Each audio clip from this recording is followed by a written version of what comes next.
Sindh TV network Sindhu माथरीअ जी क़दीम तहज़ीब जी अज़ीम सक़ाफ़त जो ॾियारो 7 डिसंबर ते मल्हाइण जो ऐलान करे छॾियो आहे।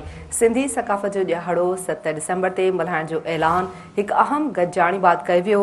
सिंधी मीडिया जे CEOs ऐं MDs जी हिकु अहम गॾिजाणी कराची में सिंध टीवी नेटवर्क जे MD अजीत कुमार आहूजा जी रिहाइशगाह ते थी।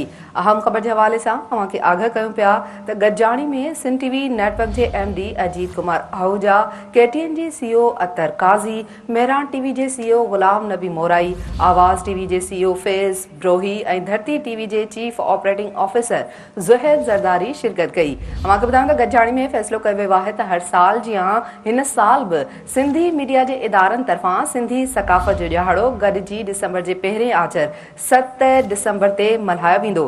गॾिजाणी में तइ कयो वियो त हर साल जीअं हिन साल बि मुख्य तक़रीब कराची प्रेस क्लब अॻियां कोठाई वेंदी।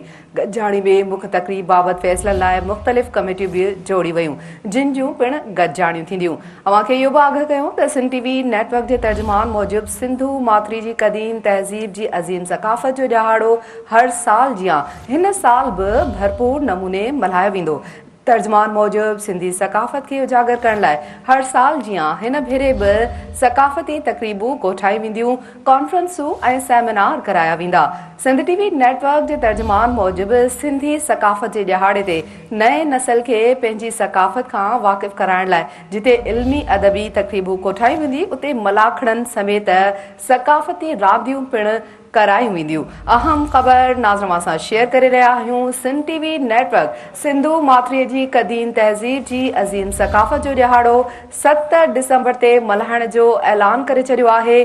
सिंधी सक़ाफ़त 7 डिसंबर ते मल्हाइण जो ऐलान हिकु अहम गॾिजाणी बात कयो वियो। सिंधी मीडिया जे CEOs ऐं MDs जी हिकु अहम गॾिजाणी कराची में सिंध टीवी नेटवर्क जे MD अजीत कुमार आहूजा जी रिहाइशगाह ते थी। इन हवाले सां तव्हांखे ॿुधाईंदा हलूं त गॾिजाणी में सिंध टीवी नेटवर्क जे MD अजीत कुमार आहूजा, KTN जे CEO अतर काज़ी, मेहरान टीवी जे CEO गुलाम नबी मोराई, आवाज़ टीवी जे CEO फैज़ ब्रोही ऐं धरती टीवी जे chief operating officer Zuhaib Zardari शिरकत कई। गॾिजाणी में फ़ैसिलो कयो वियो आहे त हर साल जीअं हिन साल बि सिंधी मीडिया जे इदारनि तरफ़ां सिंधी सक़ाफ़त जो ॾियारो गॾिजी डिसंबर जे पहिरें आचर 7 डिसंबर ते मल्हायो वेंदो। तव्हांखे ॿुधायूं त गॾिजाणी में तइ कयो वियो आहे त हर साल जीअं हिन साल बि मुख्य तक़रीब कराची प्रेस क्लब अॻियां कोठाई वेंदी। गॾिजाणी में मुख्य तक़रीबुनि बाबति फ़ैसिलनि लाइ मुख़्तलिफ़ कमेटियूं बि जोड़ी वेंदियूं, जिन जूं पिणु गॾिजाणियूं थींदियूं। सिंध टीवी नेटवर्क जे तर्जुमान मूजिबि सिंधु माथरी जी क़दीम तहज़ीब जी अज़ीम सक़ाफ़त जो ॾियारो हर साल जीअं हिन साल बि भरपूर नमूने मल्हायो वेंदो।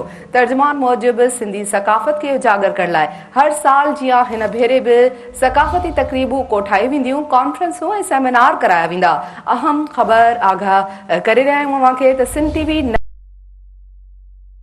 ॾियारे ते नए नस्ल खे पंहिंजी सक़ाफ़त खां वाक़िफ़ कराइण लाइ जिते इल्मी अदबी तक़रीबूं कोठाई वेंदियूं, उते मलाखड़नि समेत सक़ाफ़ती रांदियूं पिणु करायूं वेंदियूं।